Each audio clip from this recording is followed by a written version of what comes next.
그림은 근육 원섬유마디 X의 구조를 나타내고 있고요. 표는 두 시점 T1과 T2에서의 X와 가나다의 길이를 나타내고 있습니다. 중요한 건 이제 가나다가 기역, 니은, 디귿, 즉 말틴만 있는 부분, 그 다음에 액틴과 마이오신이 겹쳐지는 부분, 마이오신 필라멘트만 있는 부분을 순서 없이 나타낸 것이다 그랬어요. 우리 근수축 원리 문제는 다 변화량 갖고 푸는 거라서 여러분이 변화량을 정확하게 알고 계시면 수월하게 푸실 수 있습니다. 우선은요, 제가 기역, 니은, 디귿의 변화량에 대한 얘기를 좀 해볼까요? X도 나와 있으니까 X도 좀 해봐야 되고요. 그죠?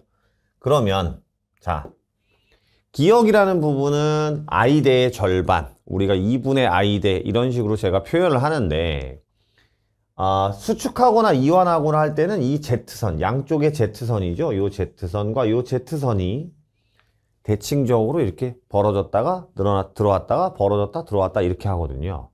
그러면 이제 이 Z선에 붙어있는 액틴 필라멘트가 같이 움직일 건데요. 만약에 이완을 한다. 그럼 이 액틴 필라멘트 붙어있는 Z선이 한쪽으로 만약에 플러스 D만큼 이렇게 빠져나가면 플러스 D만큼, 그럼 기역 같은 경우도 플러스 D만큼 늘어나게 될 거예요. 그럼 기역이 플러스 D만큼 늘어난다. 그럼 니은은 어떻게 되겠어요? 액틴과 마이오신이 겹쳐지는 부분이거든요.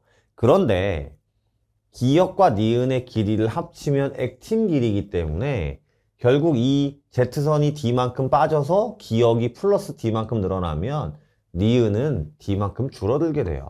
그래야 기역과 니은의 합이 일정해지거든요. 이해 가시겠죠? 그럼 디귿은 H 되고요. 이쪽에서 플러스 D만큼 니은이 줄어들게 되면 디귿은 이쪽에서 플러스 D만큼 늘어나게 돼요. 그죠? 다시 플러스 D만큼 빠져나가면 기역은 D만큼 플러스, 니은은 D만큼 마이너스. 그러면 이 니은의 길이가 줄어드는 만큼 디귿은 D만큼 플러스가 되죠. 근데 두 군데 있기 때문에 디귿은 H대는 이렇게 2D만큼 늘어나게 되는 거고요. X의 입장에서도 얘만 빠지는 게 아니라 얘도 같이 빠져나가요. 그죠? 그럼 X의 입장도 이렇게 늘어나게 됩니다. 수축할 때는요, 부호만 반대로 바꿔주시면 되거든요. 되시겠죠? 자, 그러면 볼게요. 변화량을 우리가 알고 있으면 T1에서 T2가 될 때는 X의 길이가 0.6만큼 줄었어요. 그럼 반대로 부호를 바꿔볼까요? 여기가 0.6만큼 줄었어요. 그럼 어떻게 돼야 돼요? 얘랑 변화량 똑같으니까 얘도 0.6만큼 줄어야 되고요.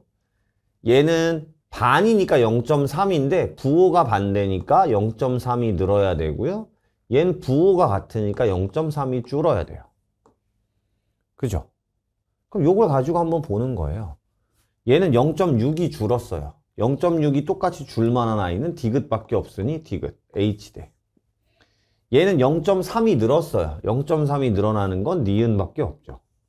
그럼 얘가 기역이어야 되고 기역도 0.3이 줄어들어야 돼요. 그럼 얘는 0.6이어야 됩니다. 이렇게 척척 변화량 갖고 풀면 돼요. 이에 대한 옳은 설명, 나는 니은입니다. A는 0.9가 아니라 0.6입니다. 자, T2일 때 A대의 길이, 우리 A대의 길이는 어떻게 구해요? 여기서부터 여기까지잖아요. 마이오신 처음부터 마이오신 끝까지. 그러면 니은 두 개에 디귿 하나가 A대의 길이니 T2일 때 니은 두 개면 1.4고요. 디귿은 0.2죠? 그러면 1.6. 그래서 답은 기역 디귿 4번이 되는 겁니다.